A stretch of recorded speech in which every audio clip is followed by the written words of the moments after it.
Hi, welcome to love talkies. ప్రణయం episode number 18. ఫ్రీగా ఉంటే కాల్ చేయొచ్చా అని అక్షిత్ నుండి మెసేజ్ రావడంతో సరే చేయండి అని రిప్లై ఇచ్చింది అదితి.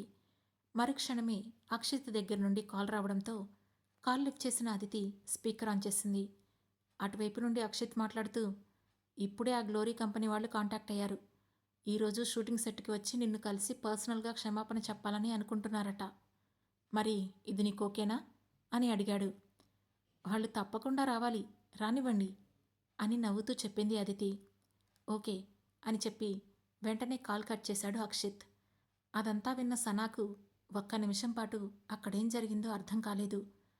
గ్లోరీ టీం వాళ్ళు స్వయంగా అదితి మేడంకి క్షమాపణ చెప్పడానికి వస్తున్నారా? ఆ విషయాన్ని అక్షిత్ గారు డైరెక్ట్గా ఫోన్ చేసి అదితి మేడంకి ఇన్ఫామ్ చేసి పర్మిషన్ తీసుకుంటున్నారా? ఏంటిదంతా అనుకుంటూ దిగ్భ్రాంతిలో ఉండిపోయింది సనా. మరోవైపు అదితి మనసులో ఆలోచనలు వేరుగా ఉన్నాయి.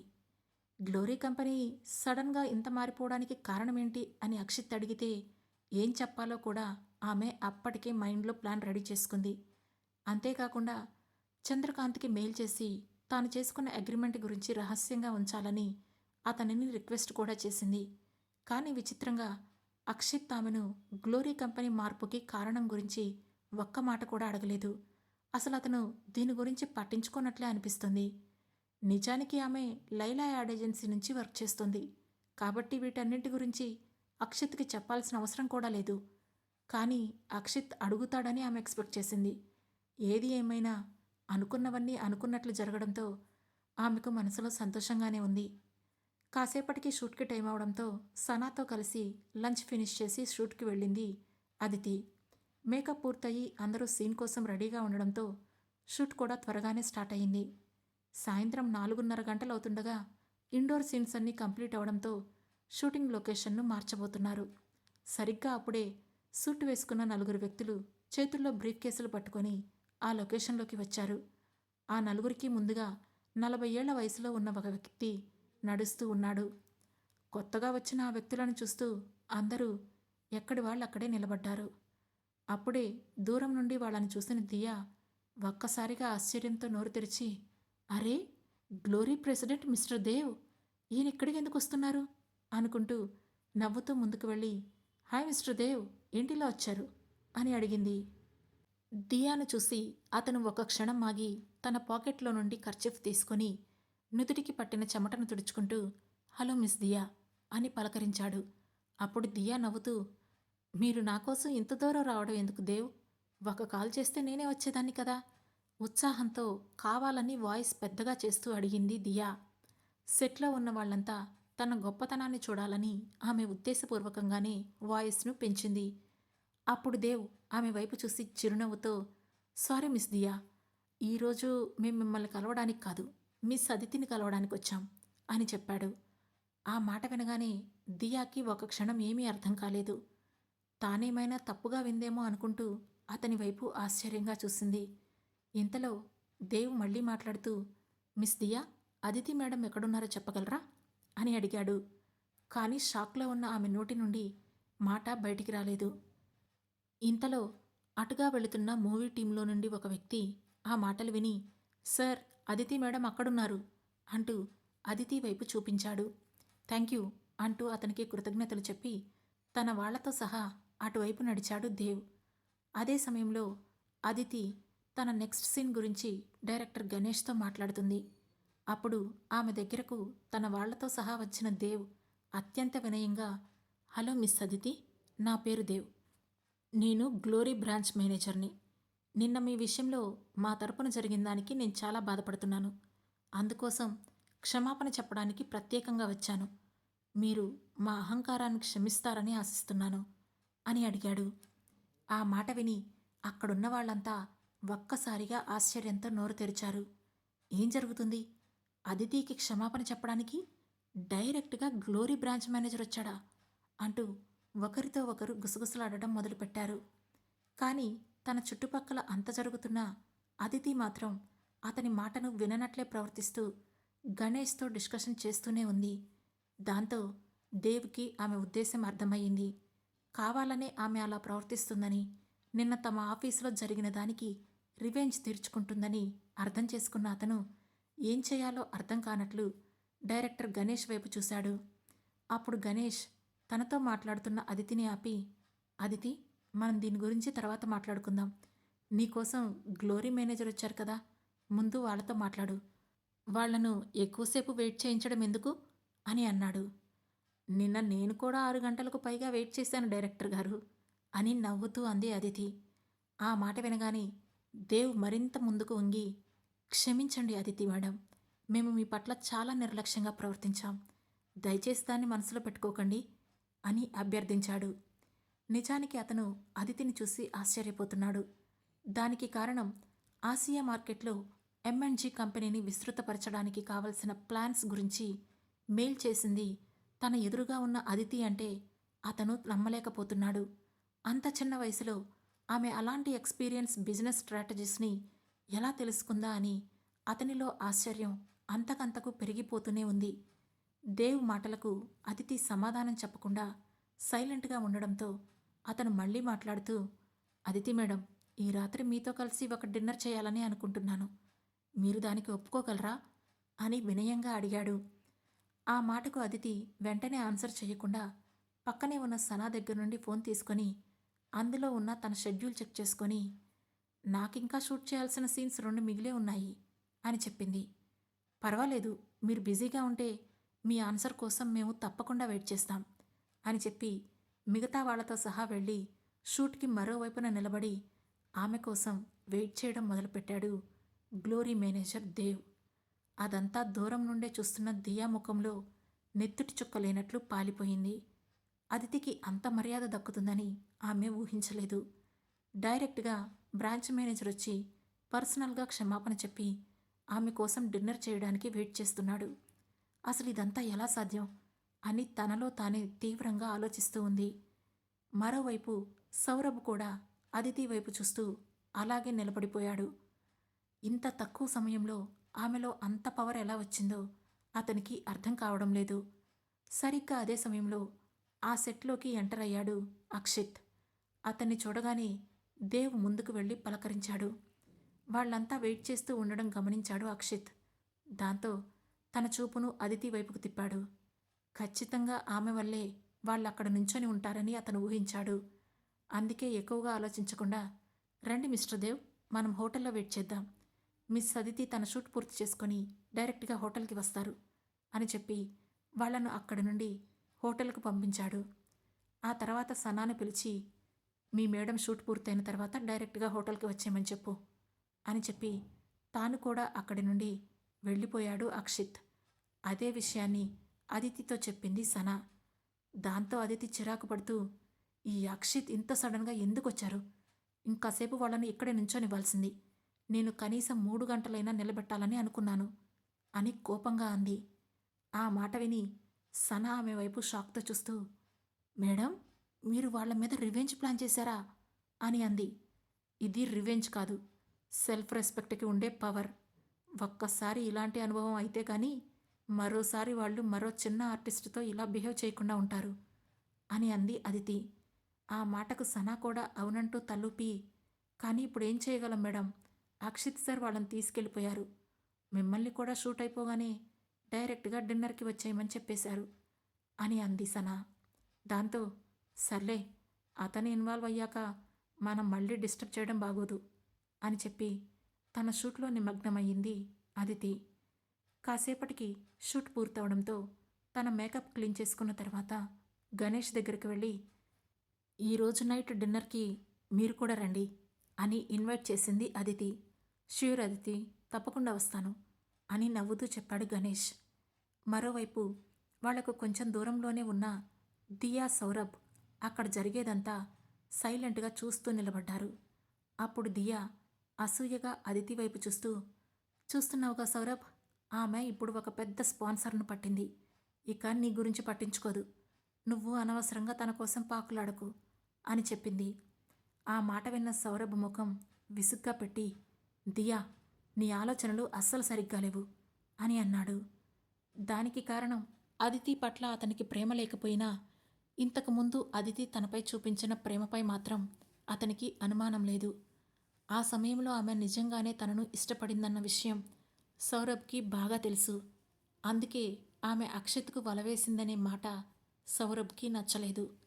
కానీ సౌరభ్ అలా రియాక్ట్ అవ్వడం నచ్చని దియా అతని వైపు కోపంగా చూస్తూ, ఇప్పుడు మనిద్దరం లవర్స్ అనే విషయం మర్చిపోకు అని కోపంగా చెప్పి అతన్ని అసహ్యంగా చూస్తూ ఆవేశంగా హోటల్కి వెళ్ళిపోయింది. మరి కాసేపటి తర్వాత హోటల్కి వెళ్ళిన అదితి కాసేపటికి ఫ్రెష్ అయ్యి లైట్ మేకప్ చేసుకుని సింపుల్గా లైట్ పింక్ కలర్ ఫ్రాక్ వేసుకుంది.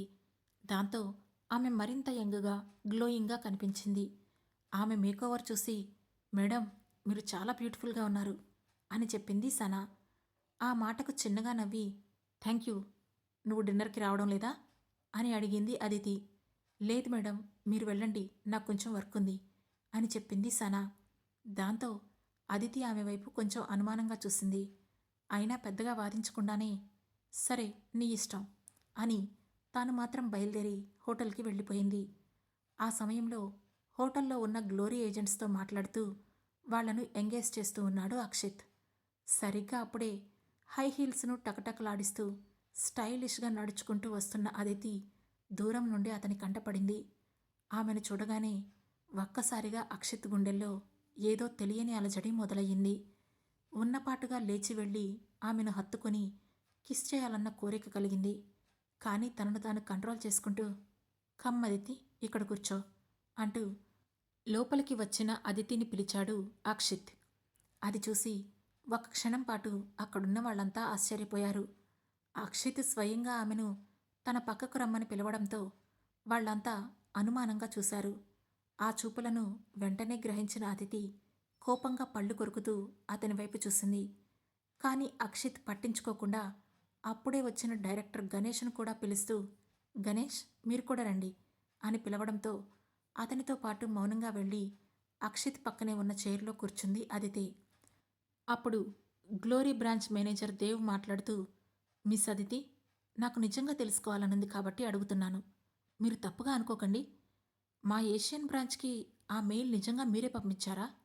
క్షమించండి, నా ఉద్దేశం వేరే ఏమీ లేదు. కానీ మీ వయసు చూస్తే చాలా చిన్నది. అందుకే అంత ఎక్స్పీరియన్స్ మెయిల్ మేము నుండి వెళ్ళింది అంటే నాకు కొంచెం షాకింగ్గా ఉంది అని అన్నాడు. ఆ ప్రశ్న వినగానే అదితి కళ్ళు టక్కున పక్కనే ఉన్న అక్షిత్ వైపు తిరిగాయి. అతను ఎలా రియాక్ట్ అవుతాడో చూడాలని అనుకుంది. కానీ ఆమె అంచనాలను తలకిందులు చేస్తూ అక్షిత్ తన ముఖంలో ఎలాంటి మార్పును కనిపించనివ్వలేదు. అతను చాలా ప్రశాంతంగా ఉన్నాడు. దాంతో అదితి కొంచెం కూల్ అవుతూ దేవ్ వైపు చూసి, అవును మిస్టర్ దేవ్, నేనే రాశాను. నేను ఎప్పుడూ నేషనల్ అండ్ ఇంటర్నేషనల్ ఫ్యాషన్ బ్రాండ్స్పై ఎక్కువగా శ్రద్ధ చూపిస్తాను. అంతేకాకుండా కొన్ని ఎకనామికల్ సెంటర్స్ని కూడా విజిట్ చేస్తూ ఉంటాను. కాబట్టి నాకు ఇంటర్నేషనల్ మార్కెట్ గురించి ఐడియా ఉంది. ఆ రంగం పట్ల ఆసక్తి కూడా ఉంది. అందుకే ఆ మెయిల్ను చాలా ఇష్టంగా రాశాను.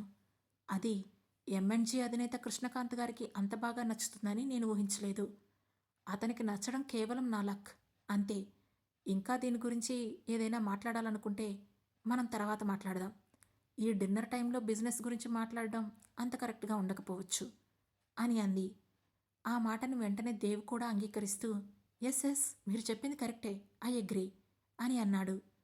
దాంతో వెంటనే అక్షిత్ ఆ వాతావరణాన్ని చల్లబరుస్తూ, ఇక మనం డిన్నర్ స్టార్ట్ చేద్దామా అన్నాడు. ష్యూర్ మిస్టర్ అక్షిత్ అని అనడంతో అప్పటి వరకు పక్కనే నుంచున్న వెయిటర్స్ వచ్చి వాళ్లకు డిన్నర్ ఐటమ్స్ వడ్డించడంతో అందరూ సరదాగా మాట్లాడుకుంటూ డిన్నర్ చేయడం స్టార్ట్ చేశారు. మరోవైపు డిన్నర్కి వెళ్లకుండా ఆగిపోయిన సనా హోటల్లోనే ఉండగా శ్రీనివాస్ అక్కడికి వచ్చాడు. నిజానికి అతన్ని కలవడం కోసమే ఆమె అదితితో పాటు డిన్నర్కి వెళ్ళలేదు. గ్లోరీ బ్రాంచ్ మేనేజర్ దేవ్ డైరెక్ట్గా అదితికి క్షమాపణ చెప్పడానికి వచ్చాడని సనా ద్వారా తెలుసుకున్న శ్రీనివాస్ షాక్ అయ్యాడు. అసలేం జరుగుతుంది? గ్లోరీ వాళ్ళు ఇంత సడన్గా ఎలా మారిపోయారు? స్వయంగా బ్రాంచ్ మేనేజర్ క్షమాపణ చెప్పడానికి ఎందుకు వచ్చాడు అని షాక్ అవుతూ అడిగాడు శ్రీనివాస్. నాకు ఖచ్చితంగా తెలియదు కానీ అదితి మేడం గ్లోరీ మెయిన్ బ్రాంచ్కి ఒక ఈమెయిల్ పంపిందని, దాని ద్వారా వాళ్ళు ఆమెకు వీడియో కాల్ చేసి మాట్లాడారని మాత్రమే తెలుసు. ఇంకో విషయం ఏంటంటే ఆ వీడియో కాల్లో ఆమె 4-5 రకాల భాషలు మాట్లాడింది. ఫ్రెంచ్తో పాటు అందులో ఇటాలియన్ కూడా ఉంది అని చెప్పింది సనా. ఆ మాట విన్న శ్రీనివాస్ ఒక్కసారిగా పెద్దగా నవ్వుతూ, అసలు నువ్వేం మాట్లాడుతున్నావో నీకైనా అర్థమవుతుందా సనా అని అడిగాడు. మీరు నమ్మరని నాకు తెలుసు సార్, కానీ ఆమె ఆ ఈమెయిల్ మొత్తాన్ని పూర్తిగా ఇంగ్లీష్లో టైప్ చేయడం నిజం. అలాగే ఆ రోజు వీడియో కాల్లో 4-5 రకాల భాషల్లో మాట్లాడడం నిజం. దాన్ని నా కళ్ళతో చూసి నేనే నమ్మలేకపోయాను. దీని గురించి అదితి మేడంను కూడా అడిగాను, కానీ ఆమె చెప్పిన సమాధానం నాకు నిజమని అనిపించలేదు అని సీరియస్గా చెప్పింది సనా. ఆ మాటతో శ్రీనివాస్ ఆమె వైపు అర్థం కానట్లుగా చూస్తూ సైలెంట్గా ఉండిపోయాడు. అప్పుడు సనా మళ్ళీ మాట్లాడుతూ, సార్, ఆమె గురించి మీకు పూర్తిగా తెలుసు కదా, కానీ ఇప్పుడేమో మీకు కూడా ఇవన్నీ కొత్తగానే అనిపిస్తున్నాయి. అంటే ఒకవేళ ఆమె తన గురించి మీకు పూర్తిగా చెప్పకుండా దాచుంటుందా? మీకు తెలియకుండా ఆమెలో ఇంకా చాలా టాలెంట్స్ ఉండుంటాయని అనుకోవచ్చా అని అడిగింది. అలా ఏం లేదు. ఆమెకు ఇంగ్లీషులో కొంచెం కష్టమైన పదాలు ఇస్తేనే సరిగ్గా పలకలేదు.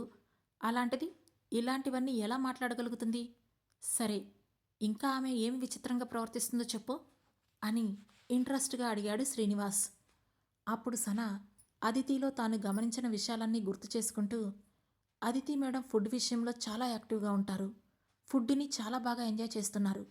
అలాగే ఆమెకు స్లీపింగ్ డిజార్డర్ ఉంది. ఇంకా హార్స్ రైడింగ్ బాగా చేస్తారు. అదేవిధంగా షూట్ మొదలైతే చాలు యాక్టింగ్లో ఆమెను దాటి చేసేవాళ్లే ఆ యూనిట్లో లేకుండా పోయారు. ఇంకొంచెం డీప్గా చెప్పాలంటే ఆమె చాలా లోతైన మనిషి అని అనిపిస్తుంది. మనకు తెలియని విషయాలు ఆమెలో చాలా ఉన్నాయి. ఇదివరకు సౌరభ్ను అంతగా ఇష్టపడే ఆమె ఇప్పుడు అతన్ని చూస్తేనే అసహించుకుంటుంది.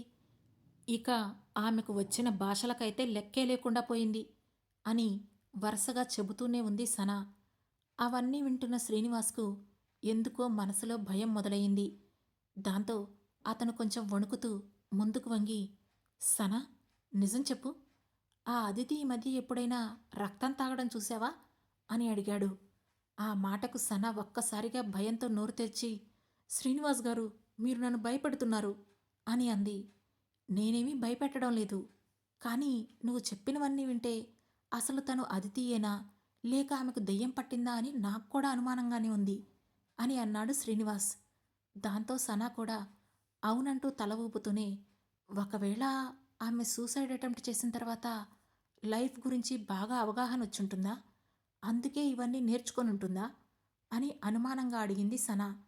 ఆ మాటకు శ్రీనివాస్ తల అడ్డంగా ఊపుతూ, లేదు, కొన్ని అనుకోని సంఘటనలు జరిగినప్పుడు జీవితంలో మనుషులు మారడం సహజం, కానీ మరీ ఇంతలా ఆమె శక్తి సామర్థ్యాలు రెట్టింపు కావు కదా అని అన్నాడు.